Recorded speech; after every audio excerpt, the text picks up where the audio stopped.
lyrics, talagang kakanta yung puso mo, spirito mo, yung puso mo. Napakaganda ng lyrics ng ating kinakanta.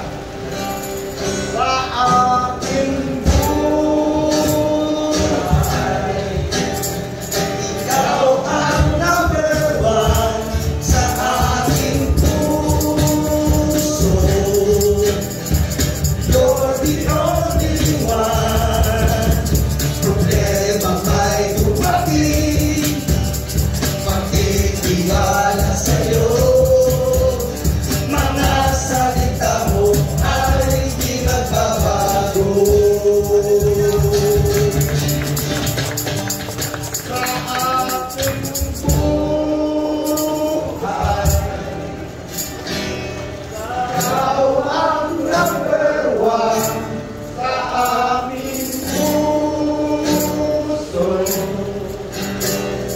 You're the only one. Problema may dumating, magtitiwala sa'yo. Mga salita mo ay di nagbabago. Mabuti ba ang Diyos? Nakakabuna tayo. Maganda ng ating pinag-uusapan sa kinakanta. Problema may dumating. Sino sa inyo may problema sa kamay? Sino sa inyo walang problema sa kamay? Ano walang problema? Reality, lahat ng tao may problema. Eh kumain na nga lang isa, naging bilaukan ka eh. Pero sabi ng Diyos, ang problema man ay dumating. Ano sabi ito sa ating kinakanta? Magtitiwala sa iyo. Mga salita mo ay di nagbabago. Talaga naman lahat ng tao may problema. Pero, ang sabi ng Diyos, kapag siya'y nangako sa kanyang salita, sabi niya, yun ang mangyayari at yun ay hindi magbabago kailanman. Amen! O, sino sa inyo may problema? Ako, sa tamang mga problema ko. Pero ang pangako ng Diyos, sabi ng Diyos, kahit gaano pa kalaki ang iyong problema, sabi ng ating Panginoong Jesus, sabi niya, napagtagumpayan ko na kahit anong problema dito sa daigdig. Basta tayo marunong magtiwala sa Kanya. Ako, sandagang makin ang negosyo nga ako, wala akong puhunan eh. Wala akong pera. Pero nakaraos na yun. Tinitingnan lang na kahit paano. Bakit? Sapagkat ako'y nagtiwala sa Diyos. Amen. Ano tayo? Ikaw tayo may problema ka? Marami, di ba? Araw-araw. Pero bakit nalulutas? Sapagkat ikaw ay nagtitiwala ngayon sa ating Diyos. Amen! Sabay lahat naman tayo, tatanda. Si tatay, 77. Lahat naman tayo darating dun eh. Kung tayo papala din na haba pa buhay natin. Pero kahit tumaba pa ang ating buhay at kailangan pa natin ng ganito't ganon, ang sabi ng Diyos, ako ang bahala. Diba, sinabi ng Panginoon eh, ang damit, pagkain, tirahan. Si Dexter, nagpasalamat, meron akong tirahan. Alam niyo ba na yung lahat ng bagay na yan ay pangako ng Diyos sa kanyang salita? Sino na nyo naniniwala pag ang Diyos na lang ako mangyayari? Kailangan lang tayong maniwala, manalig, manampalataya. Pero hindi naman tayo lahat pinipilit ng Diyos na maniwala. Pwede ka rin hindi maniwala kung yun ang gusto mo. Pwede mong sabihin, hindi mangyayari sa akin yan, Kuya Roland. Ay kung ayaw mo, di ba? Hindi ka naman pinipilit ng Diyos eh. Pinapangakuan lamang ng Diyos yung mga gustong maniwala. Sumampalataya. Sabi ng Diyos, kapag ikaw ay naniwala, sumampalataya, ang lahat ng hindi mo kayang gawain, mangyayari sa iyo buhay. Amen? Ayun, maray yung aso. Pag pinumunto si Nene, ngayon lang yata dumating. Nako, Nene! Ano, pinahiya ka pa ng aso. Ay, memo dito kay Nene nga. Ngayon, punta na tayo sa salita ng Diyos. Ito pa yung ating topic nung nakarang linggo, no? Ang kaluluwa ng tao. Naku po, yan. Yan tayo sa kaluluwa. Nung mga nakarang 3 buwan, nasa spirit tayo, no? Ngayon, nung nakarang linggo, pumunta tayo sa kaluluwa. Ano ba yung verse natin doon?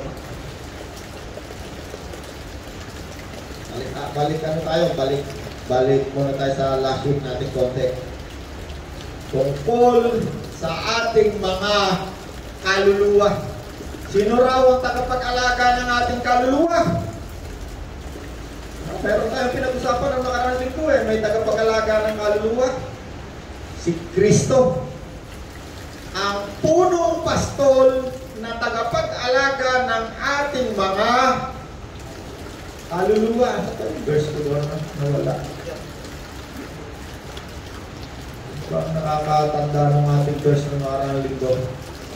Si Jesus, ang punong pastol na tagapag-alaga ng ating mga kaluluwa.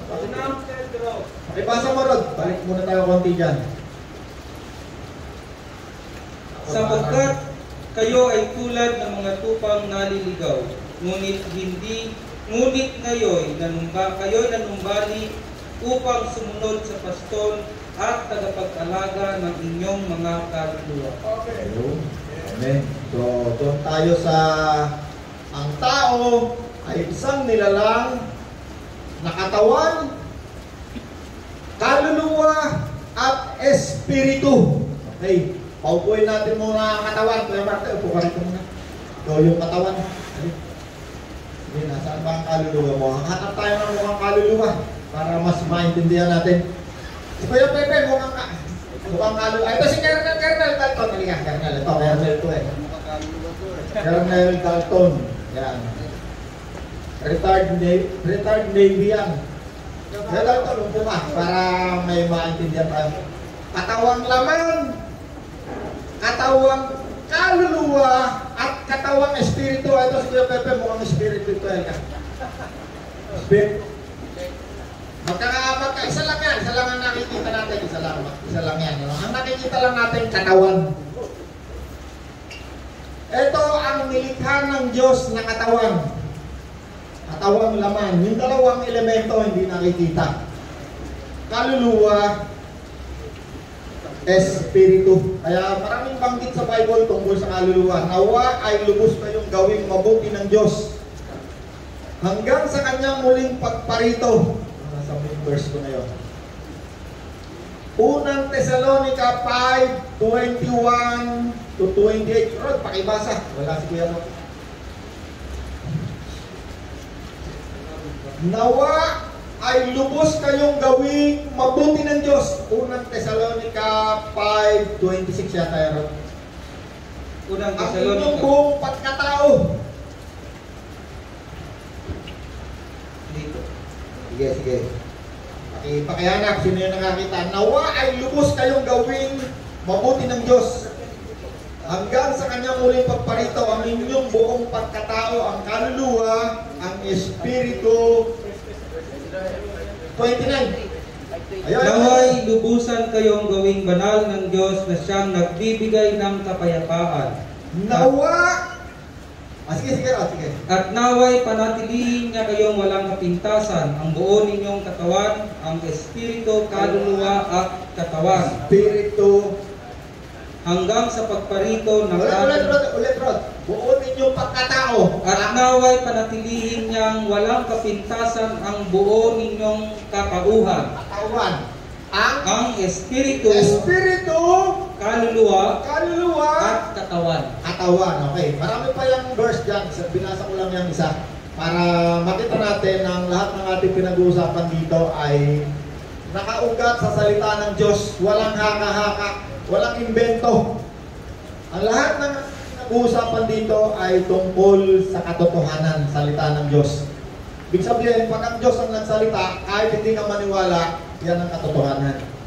Kahit hindi ka maniwala na ikaw ay walang kaluluwa, pag namatay ka, pag mulat ng iyong kaluluwa, lahat ng hindi mo pinaniniwalaan, mapapaniwalaan mo. Mamaya punta tayo sa turo ng Panginoon tungkol sa tatlo na yan. Now, ang Panginoon lang merong pinakamataas na kredibilidad para magturo ng mga bagay na espiritual na hindi nakikita.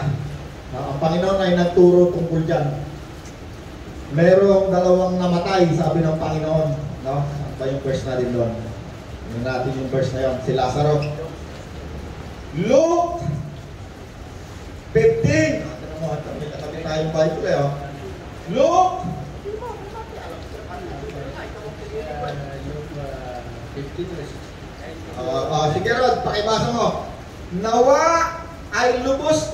Hindi pala si Lazaro. Lucas 16, 19 to 31. Sige Rod, basahin mo rin. Lucas 16, 19 to 31. May isang mayamang laging nagdaramit ng mamahalin at saganang-sagana sa pagkain araw-araw. Isang mayaman. Teka, bigyan natin ng ano yan. Isang mayaman. Sino ba rito mukhang mayaman? Ling. Ay, tata si Lay. Halika, ikaw mukha kang mayaman. Hindi, wag na doon. Nagano kayo. Dexter, halika. Mukha kang mayaman dito ka. Dali mo yung upuan mo. Isang mayaman, bilagyan na natin ang pangalan nito mahirap, si Lazaro ha. Ayan, si Lazaro. Meron ang kahit espiritu kaluluwa. Isa pa, mukhang espiritu at kaluluwa. Kahit dalawa. Espiritu, kaluluwa, katulad na yan. Tulad na natin na kasi, punta na agad tayo rito sa ang Panginoon na ang nagturo. Pero doon sa Bible, nakakalat yan, napakarami kong ang verse tungkol dyan eh. Pero pili na lang tayo ng isa. Ang Panginoon ay naghahalimbawa. Ang Panginoon ang nagsasalita dyan sa Lucas eh. Ang Panginoon ang nagtuturo dyan. Sabi ng Panginoon, Rod, merong 2 tao, isang mayaman, isang mahirap. Sige Rod, tuloy mo, dahan-dahanin mo lang. 19. May isang mayamang laging nagdaramit ng mamahalin at saganang-sagana sa pagkain araw-araw. May kaluluwa, may espiritu. Pareho din, mahirap, kaluluwa, espiritu. Hindi nakikita yung 2 elemento. Nandyan lang yan sa loob ng katawan, ha? Andyan lang. Sige, Troy. May dalawang nilalang, 2 tao, isang mayaman, isang mahirap. Alright. May isa namang pulubing nagngangalang Lazaro na katad... Pulubi! No, hindi naman mukhang pulubi ito eh. Sige, pulubi. Lazaro ang pangalan nitong isa, yung isang mayaman, hindi nilagyan ng pangalan. Sige, Rod. Na nagngangalang Lazaro na katad ng sugat sa katawan at nakahiga sa may pintuan ng bahay ng mayaman. Okay, nasa isang lugar ang magkakilala ha. Okay, tuloy. Sangad na matapunan man lamang ng mga mumong nahuhulog mula sa hapag ng mayaman. Sobrang hirap, nakamalimos. Si Lazaro. Okay. At dooy nilalapitan siya ng mga aso at dinidilaan ang kanyang mga sugat. Sobrang dalanghati pa ng kanyang kalagayan, dami pa sugat, hindi makapili ng gamot. Okay. Namatay ang ulubi. Ito na ha. Ang natuturo niyan, si Kristo ha. Ang Panginoon ang nagtuturo dyan. Okay, tuloy. Namatay ang pulubi at siya'y dinala sa mga anghel sa piling ni Abraham sa langit. Siya'y dinala. Ayan ha. Dito ka dali. Langit eh. Dali mo yung upuan mo. Namatay ang pulubi. Okay. Siya'y Sige. Ulit. Namatay ang pulubi at siya'y dinala ng mga anghel sa piling ni Abraham. Siya'y dinala ng mga anghel sa piling ni Abraham. Okay, ito yung piling ni Abraham. Sige, patuloy mo para. Namatay rin ang mayaman at siya'y inilibing. Okay, libingan, namatay. Siyempre, ang inilibing libing lang yung katawan. Tingnan natin mabuti upo ka na dyan, nakalibing ka wala ka na upuan. Hindi wag ka na humiga. Okay. Sige, tuloy mo parod.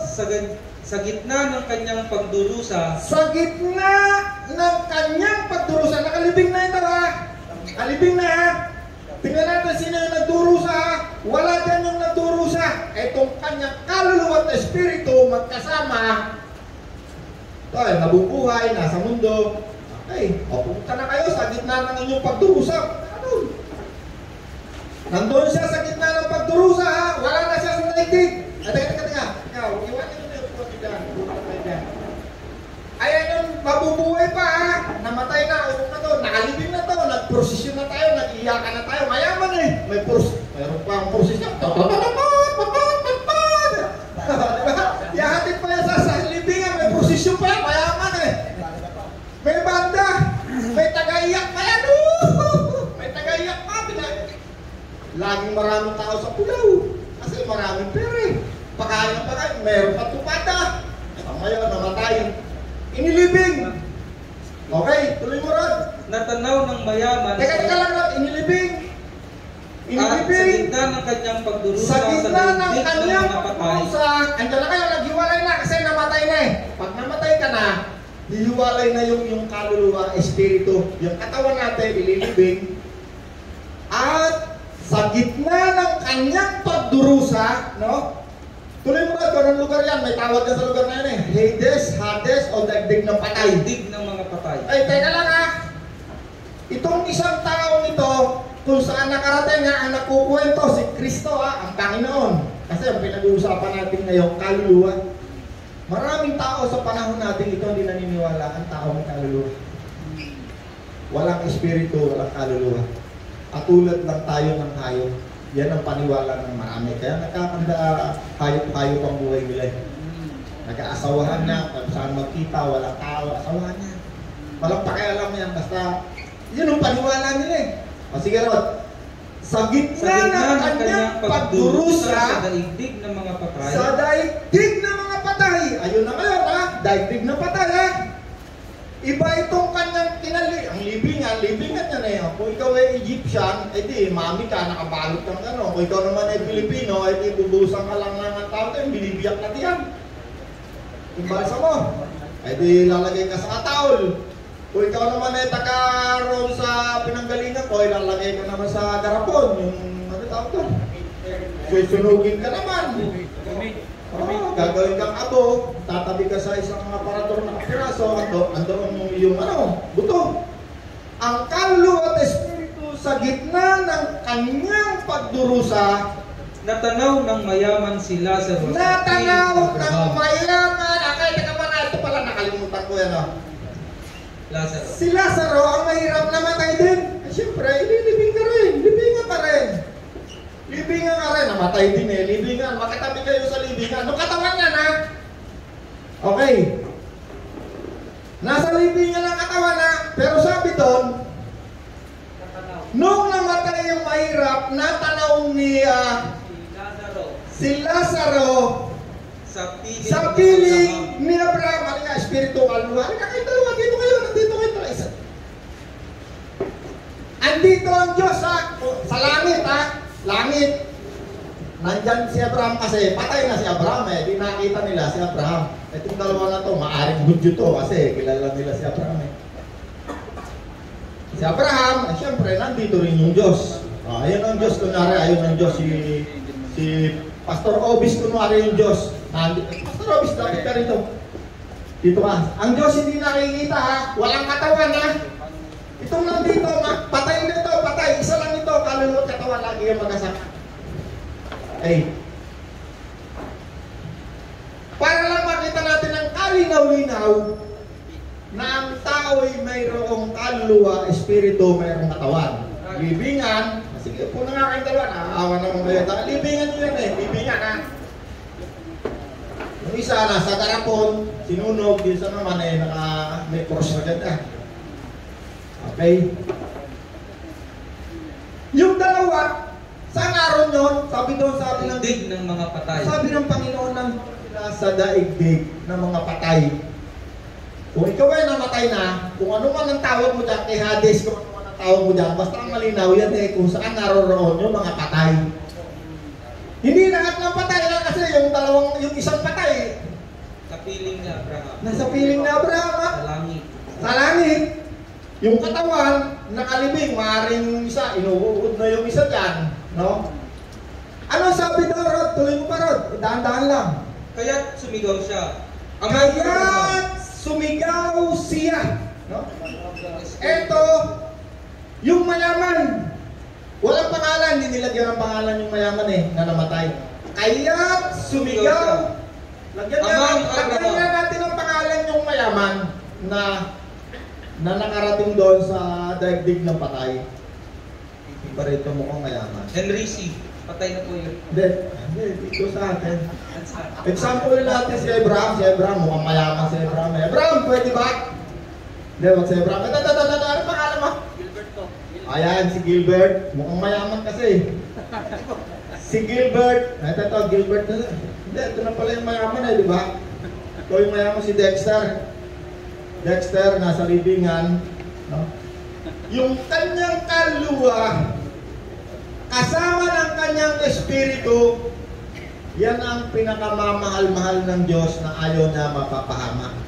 Yan, kaluluwa, espiritu. Bakit? Kasi, ang tao, nung nilalang ng Diyos, unang-una pa lang sa Genesis, sila'y hiningahan ng Diyos. Nilagyan ng espiritu. Kaya tayo yung pinaka-espesyal na nilalang sa daigdig. Nilalang muna ng Diyos ang lahat ng bagay sa daigdig. Pagkain, isda, lahat ng bagay. Pinaka-huling-huli tao.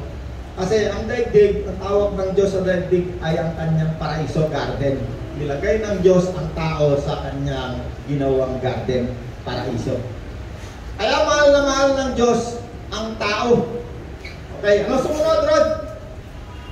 Nung siya'y namatay, Amang Abraham, maawa po kayo. Pagkamatay nitong mayaman, makikita natin bakit siya nagpunta yung kanyang kaluluwa espiritu doon sa daigdig ng patay. Hindi doon kung saan naroon ng Diyos at naroon din si Abraham. Hindi siya doon nagpunta. Daigdig ng patay, yun naman kanyang sa mahirap, nagpunta kung saan naroon ng Diyos, naroon si Abraham, doon sila nagpunta. Nung namatay yung mayaman, nakita ng kanyang kaluluwa, ang pag-iisip bahagi ng kaluluwa yan yun ang ating pinag-aralan ng nakaraang linggo kaluluwa at pag-iisip. Okay, nakarating sa daigdig ng patay. Rod, sige, sunod. Amang Abraham, maawa po kayo sa akin.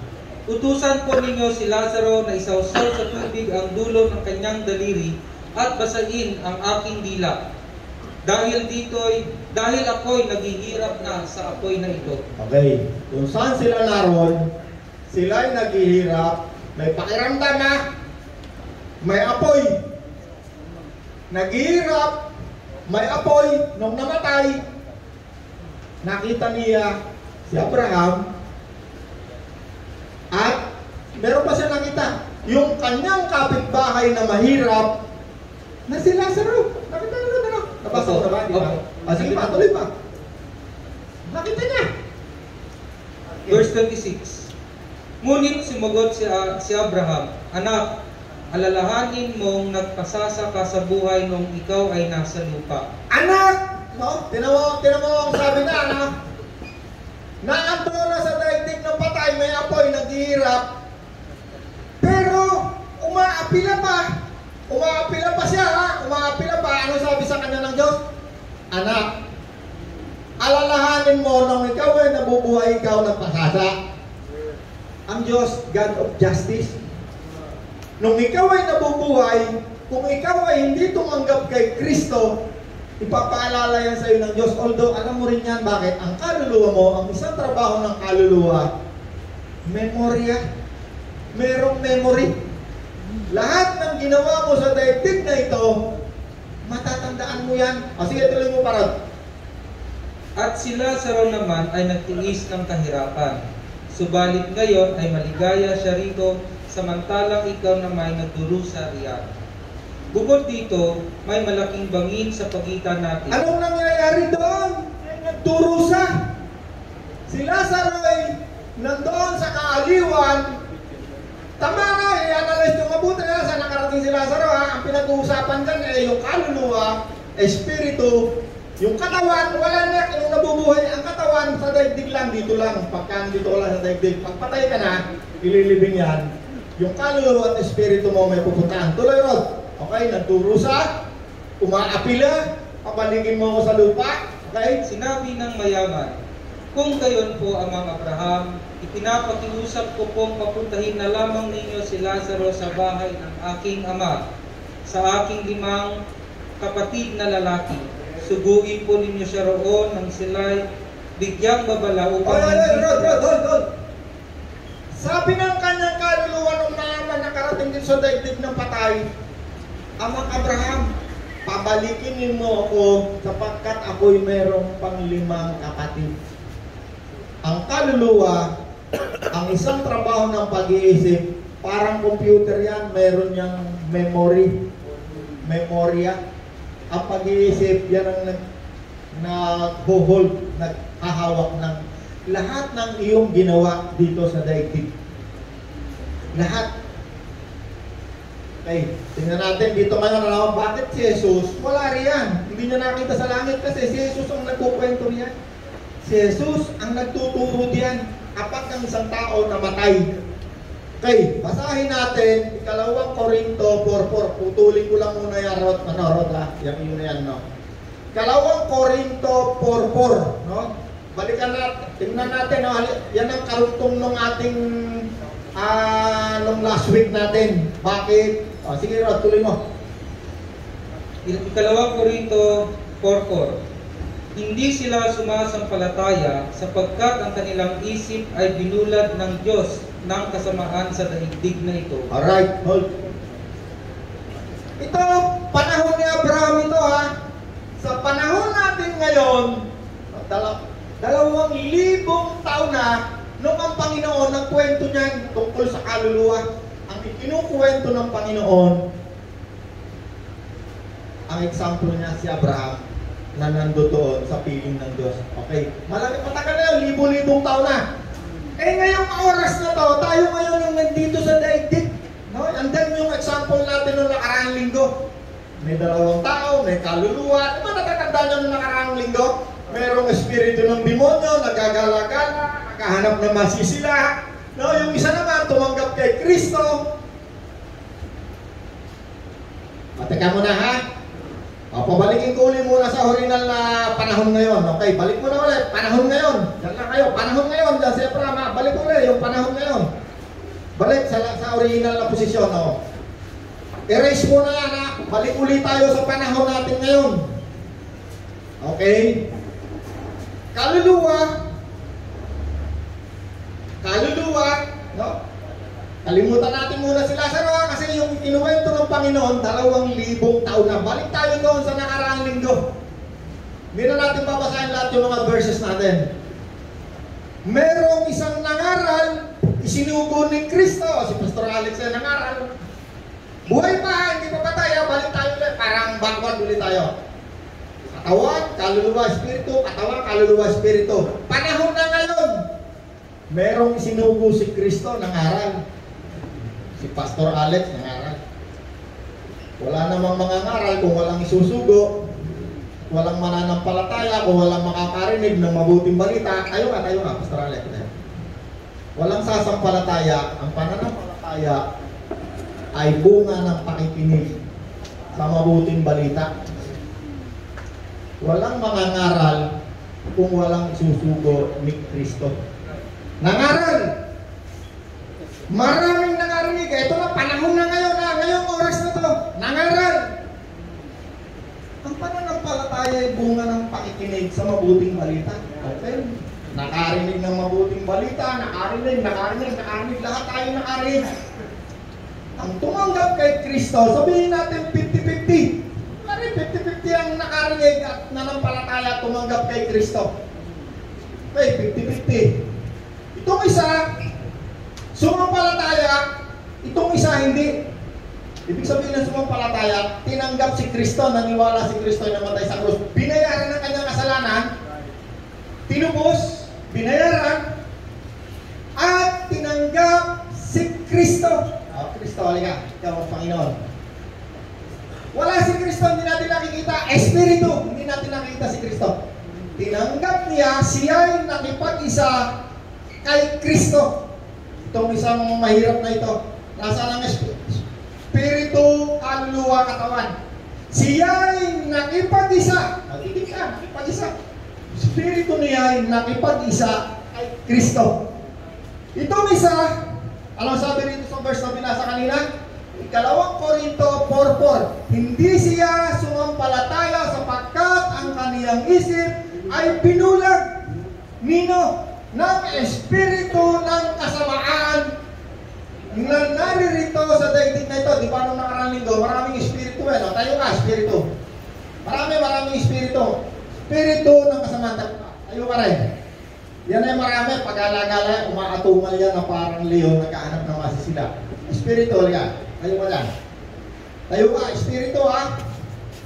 Ikaw, halika. Tayo ka ron. Andito tayo sa daigdig ha. Espiritu, tayo ka dyan. Espiritu. Itong isa, tumanggap kay Kristo, ayun ang espiritu ni Kristo. Itong isa, naubos ng laway ni Pastor Alex, ni Pastor Obis, talagang napakaraming pagkakataon na yun nakakarinig ng mabuting balita. Hindi siya naniniwala.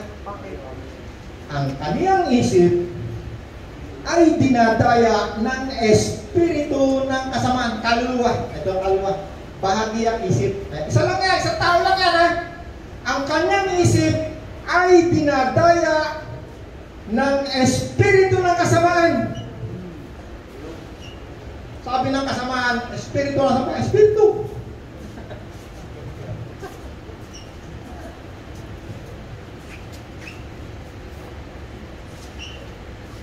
Ang kanyang pag-iisip hindi makaunawa. Bakit? Sapagkat siya'y dinadaya, binubulag ng espiritu ng kasamaan. Kaya siya hindi makaunawa. So, ang buhay niya ay punong-puno ng dilubyo. Hindi niya maintindihan. Itong isa, sabihin na natin na ako si tatay, sabihin natin kung tumanggap kami kay Kristo. Si Kristo nandito rin. Wala yung katawan, isang elemento lang nakikita natin dyan, katawan lang. Okay, nanawa natin? Sige, balik na yung upo na yung marami para hindi masyadong marami. Ngayon, panahon natin na to, dahil lahat tayo pupunta sa kamatayan. Kamatayan na, ang tinatawag na walang kamatayan ay yung walang hanggang pagkapalay sa Diyos. Yung napunta raw sa daigdig na patay. Yan yun. Pero yung tumanggap kay Kristo, balik na ulit tayo. Ngayon na to ha, wala na yung tinuro ng Panginoon. Iba na to, panahon na ngayon. Namatay ang katawan, libingan. Ay yung dalawa, hindi tumanggap kay Kristo ha. Daigdig ng patay. Katawan, tumanggap kay Kristo ha, libingan ka rin. Nasaan si Kristo? Nasaan si Kristo? Example. Namatay, ngayon na to ha, namatay. Ito drama na to ngayon, pagkasama ng Espiritu. Sabi ni Kristo, ako lamang ang daan papunta sama. Bakit sinabing daan? Kasi nung na siya nabubuhay, tinanggap niya si Kristo nung siya namatay, ang kanyang kaluluwa, espiritu, gaidan mo sila. Siya ang daan, gaidan mo sila. Papunta, sama. Doon, punta sama. Tingnan natin maigi ha. Tingnan natin mabuti. Ngayon na to ha, hindi na yung panahon ng Panginoon natuturo. Ang makikita ngayon ng namatay, ngayong ka namatay, hindi mo makikita si Abraham kasi hindi na naman natin kilala si Abraham. Ang makikita natin si Kristo. Andun si Kristo. Kung saan siya ay nakaupo, sa kanan ng Ama, siya ay naghahari sa lahat ng uri ng paghahari, pamamahala. Siya ay hari. Siya ay namamahala ron. Siya ang may kapangyarihan doon sa langit. At maging dito ngayon sa lupa. Kaya ito ngayon, nakakapangaral. Hindi na tutusok ng mga demonyo pag-alakala yung puwet, hindi nila kaya yan. Ang lugar ng demonyo sa mga taong tumanggap kay Kristo, kami ni Tatay, tumanggap kami kay Kristo, ito. Ang lugar ni Kristo ay nasa ilalim ng ating kapangyarihan, sa ilalim ng ating mga paa. Ibig sabihin, tayo ang may kapak sa kanila. Yung mga taong wala si Kristo, ang espiritu ng kasamaan, ang tawag sa kanila ay mga mandarayang espiritu. Ang parito yung demonyo para pag nakawar ang mga tao eh. Ang pinakamalupit dyan na espiritu, yung nandaraya ng pag-iisip. Andyan yung ating example ng nakarang linggo na may mga matatanda, mamamatay na, ay nakita ko yung aking kapatid, yung nanay ko, si Lola, andito, pag-alagala, wala naman palang impyerno. Yan ay mga espiritu mandaraya. Ano sabi? Sila'y ang kanilang pag-iisip, 1 Corinto 4:4, hindi sila sumampalataya, naniwala kay Kristo sapagkat ang kanilang isip, kaluluwa, ay binulag. Nadaya ng Diyos ng kasamaan. Kasi tawag sa kanya, Diyos ha? Kasi maraming taong hindi naniniwala sa Diyos. Hindi naniniwala kay Kristo, pero naniniwala sa Diyos. Bakit? Ang kanilang Diyos ay Diyos ng kasamaan. Pag ang isang tao, hindi naniniwala kay Kristo, pero mahal na mahal daw niya ang Diyos ha? Ang kanilang tinutukoy na Diyos, Diyos ng kasamaan. Na siyang bumubulag sa kanyang pag-iisip upang hindi niya maunawaan ang mabuting balita na dala-dala ng mga ngaral ng mabuting balita upang sila ay sumampalataya. Okay. Pakinggan natin mabuti ha. Ang tunay at tamang pananampalataya ay tungkol lamang kay Kristo. Pag wala si Kristo, ang tawag sa kanila ay mga mali, ligaw na mananampalataya ng Diyos. Diyos pa rin ha, pero hindi nila kasama si Kristo. Naniniwala pa rin sila sa Diyos. Bakit? Si Kristo lamang ang tagapagligtas. Kahit na yung isang mayaman o mahirap ay mabait, sabi nila, anak ko, mabait ako. Lahat ng mabuti, ginagawa ko, namimigay ako sa mahihirap.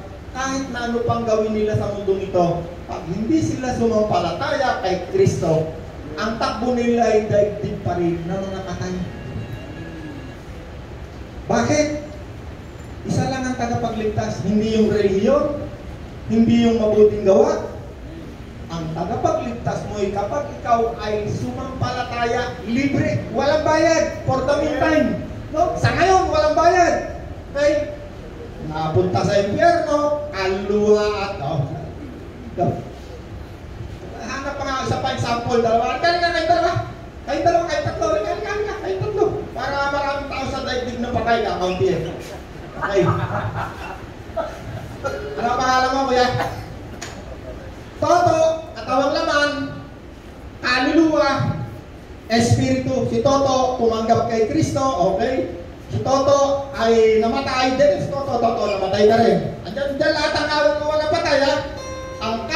Yung katawan ng patay, ang kanilang kaluluwa at espiritu, Kristo. Panginoon, halika. Tumanggap kay Kristo si Toto, ang kanilang kaluluwa at espiritu ay inescortan, dinala ng Panginoon sa langit. Kaya, ayun si Kristo ha. Teka, isa pa example na nakarating sa daigdig na patay. Pangalawa, si Kenon, kaluluwa, kayong dalawa. Hindi tumanggap kay Kristo, namatay, nakalitig din. Dali mo dyan upuan mo.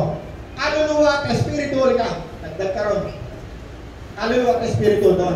Sa daigdig kayo ng patay. Example lang naman ito, wala ditong example lang ha. Example lang ito, hindi ito totoo ha.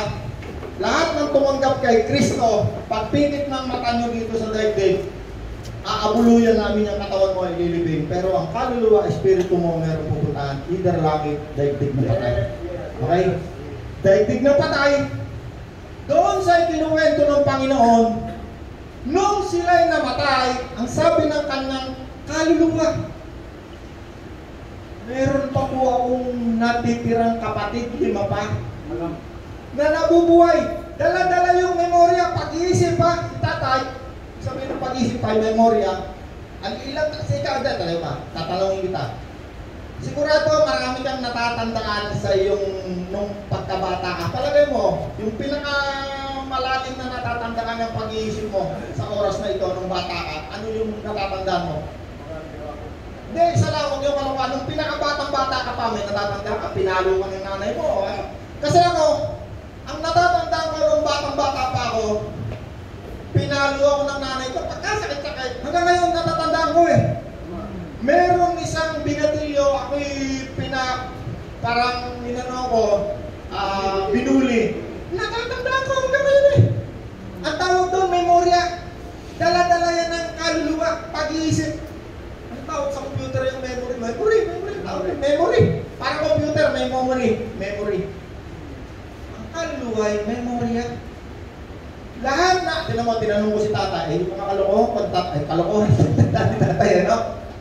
Lahat ng ginawa mo, nung nagkaisip ka, nagkaroon ka ng memorya, nung tinanggap mo si Kristo, lahat ng bagay na ginawa mo na dapat ito'y paparusahan ng Diyos, sabi ng Diyos, binayaran. Amen. Amen. Pinatawad. Justified. Ang ibig sabihin ng justified, parang hindi ka gumawa ng kasalanan. Pinawig. Pagdating mo, pagkabawa, ikaw ngayon ay namatay, ililibing ka, kaluluwa at espiritu mo, pupunta ron. Amen. Kung hindi ka naman tumanggap kay Kristo, doon yung kaluluwa, espiritu mo, lahat ng memorya mo, kung hindi ka tumanggap kay Kristo, hindi ka binayaran, hindi ka pinatawad, hindi ka justified, lahat ng ginawa mo, nasa memorya mo. Ilan ng kapatid mo, ilan ng anak mo, ilan ano naging buhay mo rin sa lupa, anong mga pinagagawa mo, dala-dala mo yan ng iyong memorya. Bakit? Kasi kakatulan ka. Yung lugar mo kung saan ang daigdig ng patay na yan, meron pang final destination yan. Bakit? Meron pang tinatawag na paghatol ni Kristo. Lahat ng memorya, lahat ng ginawa mo, kung hindi ka tumanggap kay Kristo, kasi si Kristo ay uupo, ang tawag ko yung pinatawag ni Nanay Pachi. At pala, Nanay Pachi ito. Wala si Nanay Pachi, hindi yung anak, mayroong substitute. Great White Throne Judgment. At ang judge, walang iba, kundi si Kristo mismo. Amen. Kung ikaw ay tumanggap kay Kristo, ay natural, wala ka na ron. Kasama ka ni Kristo. Hindi ka na hahatulan. Ang hahatulan, yung mga taong hindi tumanggap kay Kristo. Yan ang hahatulan.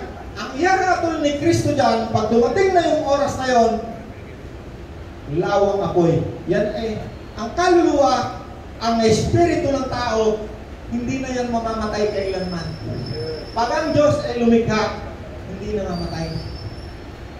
Ang tao, hindi na yan mamamatay kailanman. Bakit? Tayo yung nilikha ng Diyos. Okay. Balik uli rito, balik uli. Balik na uli. Si Kristo, nasa langit ha, ayan ang Panginoon ha.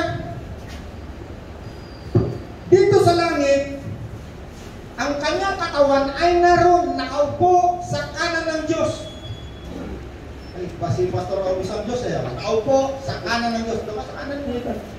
Si Kristo ang Panginoon na kung saan siya naroon ngayon. Okay, hindi na drama natin ngayon ang kasalukuyang panahon. Ngayon, ito yung ngayon. Si Kristo ay nakaupo sa kanan ng Diyos. Ito ba sa kanan? Kanan. Hindi ibig sabihin ng kanan ng Diyos, merong nakaupo sa kaliwa. Tatahimik lang kayo mga kapatid. Hindi ibig sabihin na si Kristo nasa kanan ng Diyos, merong tao sa kaliwa, meron sa taas. Ang Diyos walang katawan. Ang kanan ay seat of power. Siya ay namamahala, namumuno sa lahat ng uno ng pamamahala at paghahari doon sa langit kung saan siya naroon ngayon. Teka, i-preacher kayo, nasa lupa kayo. Nasa lupa kayo, wala sa langit. Pinag-usapan natin langit.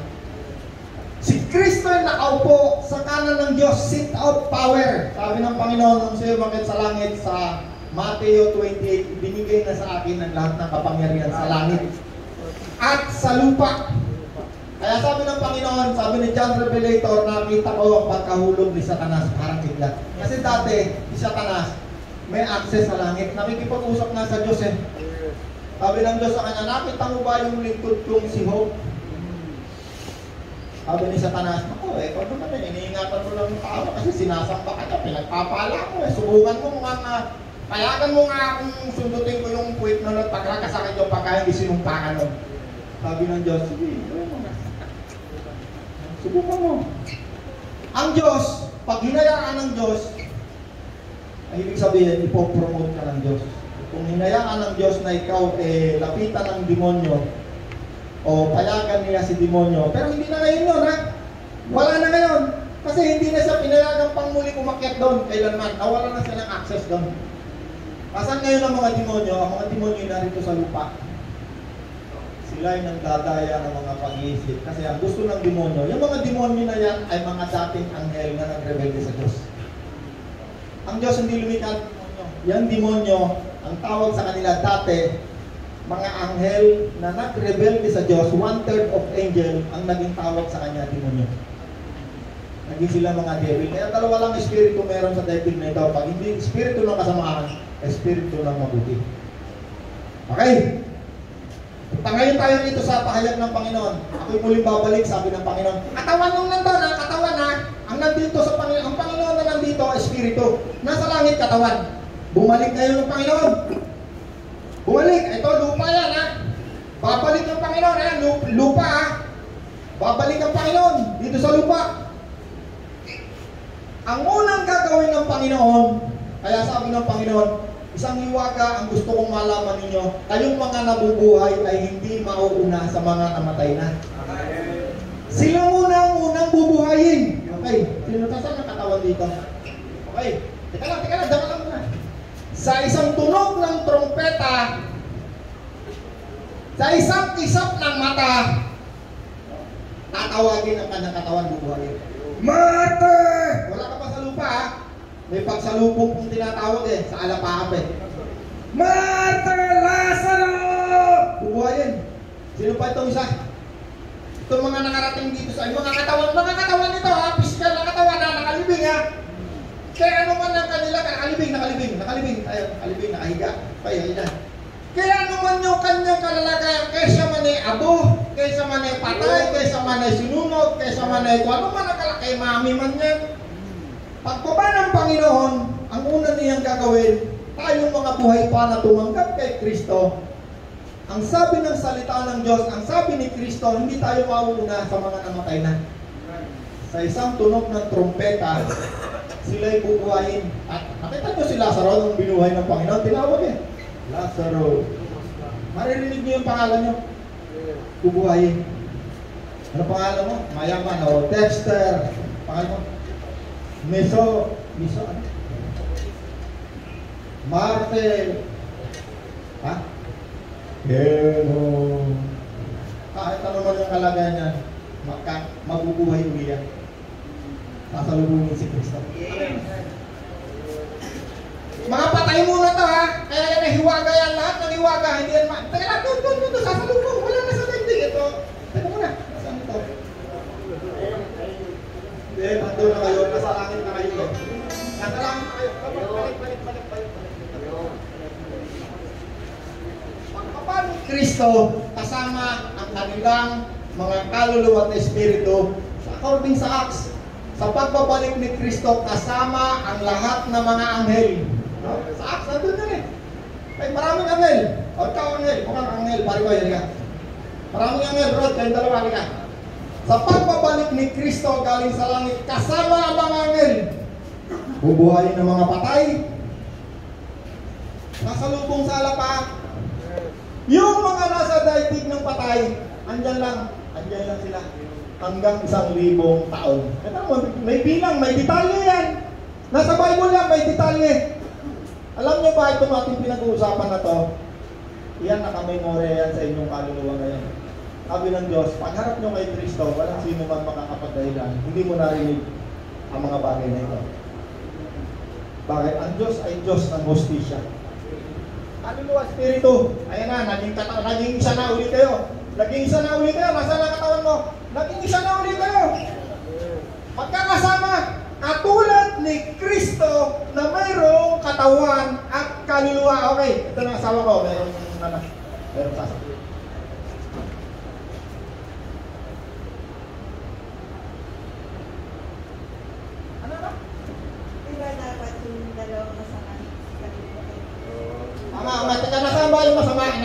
Okay na tayo yung masamang tao. Yung hindi tumanggap kay Kristo. Ayun. Teka. Teka. Hindi ko alam kasi. No? Nalito. Yun. Buti na lang. Kinurek ako ng asawa ko. Nakalibing pa rin. Hindi tumanggap kay Kristo. Yun kasi yung kanyang kaluluwa eh. Spirito. Sorry. Nakamali ako. Ang binuhay ni Kristo yung mga taong tumanggap kay Kristo. Salamat. Mabuti na lang. Mayroon akong Holy Spirit eh. Oh. Kasi ang asawa ko, isang tawag ko dyan, Holy Spirit eh. Magnanigaw yan eh. Holy Spirit pala yun na eh. Yan ang kahati natin yan. Ang asawa natin, kahati natin. Kalahati. Kaya pag nasaktan ang asawa mo, o ikaw nasaktan din asawa ko. Tama na yan ah. Ang asawa natin, kapag si Kristo ay nasa gitna nyo, kahati. Kaya ang tawag sa atin, magkahati. Kabiyak. Okay, salamat Darwin. Yung katawan, andyan. Kaluluwa, espiritu, 1,000 taon. Ito yung lupa ah. Sumalubong, binuhay. Okay, ito ngayon susunod mangyayari ha. Ito yung 30 taon na natin ginagawang pagbabible study. Ito na yung pinaka-summary. Tayo man mga nabubuhay pa na tumanggap kay Kristo, taas yung kamay ng taong tumanggap kay Kristo. Sa isang kisap mata, tayo ay papalitan ng katawan na hindi na mamamatay kailanman. Bakit? Ang katawang ito, ang natin ng Panginoon. Bakit? Bakit hindi na tayo mamamatay kailanman? Ang katawang ito, andito yung kaluluwa, espiritu nandito. Si Kristo nandito rin. Sa isang kisap mata, papalitan tayo ng katawan, hindi na mamamatay. At si Kristo ay bababa dito sa lupa, mamumuno ng 1,000 taon. Wala nang eleksyon. No? Si Tatay, hindi na nakakandidato ng kapitan. 1,000, mamamahala ang Panginoon, 1,000 taon. 1,000 pamamahala ng kapayapaan. Ano bang gagawin ni Kristo pagbaba niya sa lupa? Meron siyang gagawin pang isa. Nasaan yung mga espiritu ng demonyo? Nasaan yung mga demonyo? Yung pinatayo ko kanina yung mga espiritu. Tayo kayo, espiritu. Espiritu. Espiritu. Sino ba yung mga pinatayo ko kanina yung mga espiritu? Tayo. Yung espiritu, hindi yung kaluluwa, yung espiritu, yung sampol ko na espiritu. Alin kayo talaga kung nga espiritu kayo ng masama dali, mukha kayong dalawang espiritu.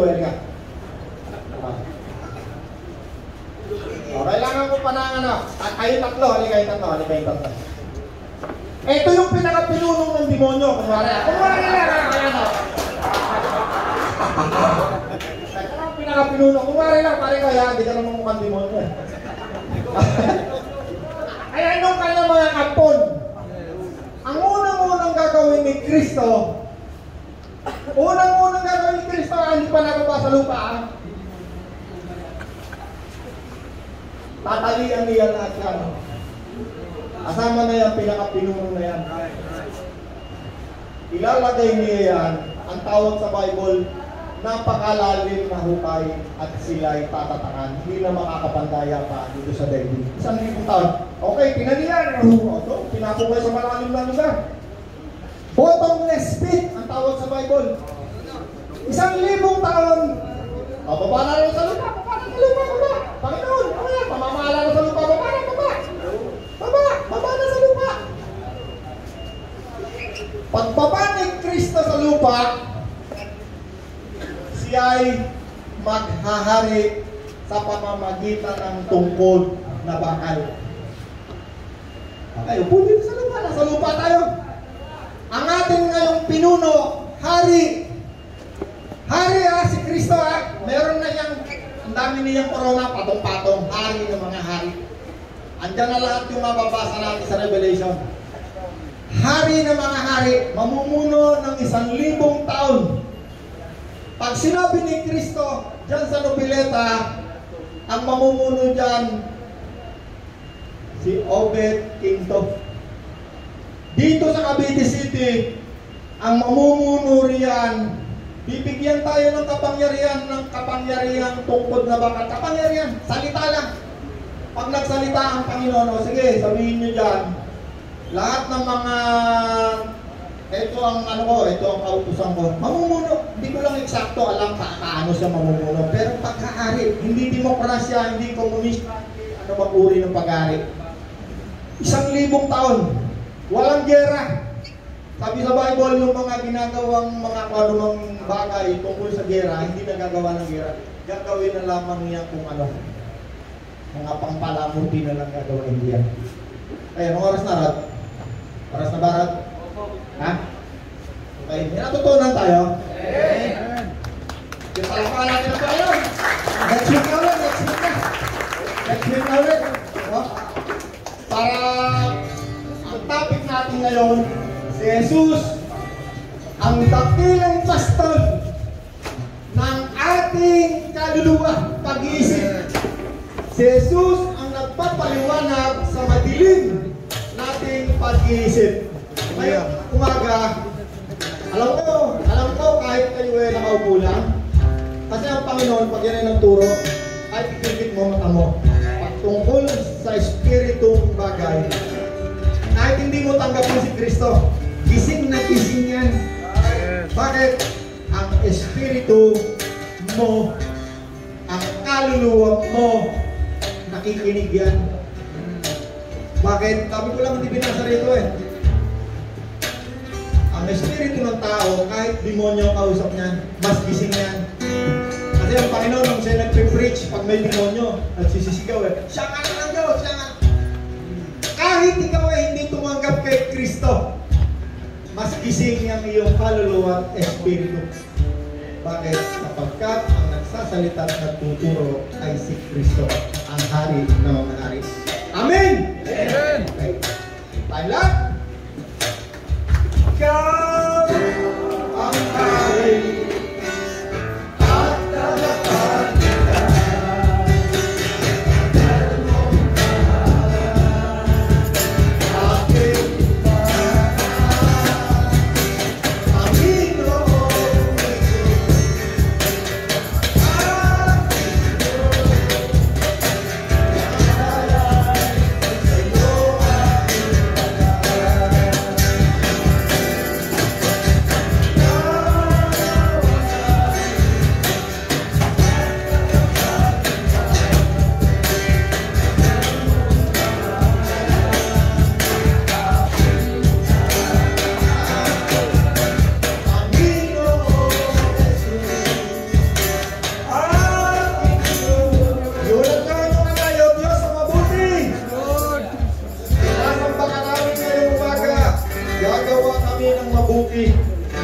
Salamat po, pagpalain mo lahat ng taong narito ngayong umaga sa pangalan po ng Panginoong Yesus. Amen.